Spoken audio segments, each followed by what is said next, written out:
السلام علیکم ناظرین، قاری خبیب محمدی صاحب ہمارے ساتھ موجود ہیں۔ کر صاحب سے آج ہم سوال کریں گے، خواب کے اندر شیر لائن وغیرہ دیکھنا، اس کو دیکھنا کس چیز کی علامت ہے، کیا تعبیر ہے؟ آج ہم شخص سے پوچھیں گے۔ السلام لائن پہ پہلے بھی پروگرام ہمارے ہو چکے ہیں۔ وعلیکم السلام ورحمۃ اللہ وبرکاتہ۔ بسم اللہ الرحمن الرحیم۔ ویسا لیکن یہ تھوڑا سا ڈیفرنٹ پروگرام ہے، اس سے انشاءاللہ جامع تعبیر آپ کے سامنے رکھی جائے گی اس کی۔ خواب کے اندر شیر دیکھنا طاقت ہے، دشمن نمبر 3 حاکم یا خوف کے لیے علامت ہے۔ اگر شیر آپ کے قابو میں ہے یا تابع ہو تو اللہ تعالیٰ عزت اور مقام اور شرف عطا فرمائے گا۔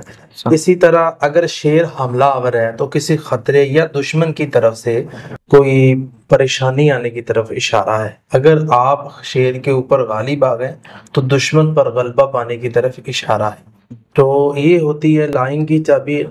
تو زیادہ تر ایسے خواب جادو کے پیشنٹ کو بھی آتے ہیں، یا ایسے شخص کو آتے ہیں جس پر لوگ حسد کرتے ہوں، بغض کرتے ہوں، جس کے ساتھ اس کو بھی ایسا خواب آتا ہے۔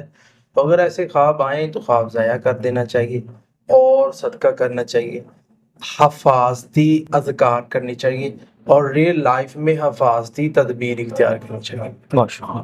جی ناظرین، اگلے پروگرام میں پھر حاضر ہوں گے۔ اللہ حافظ۔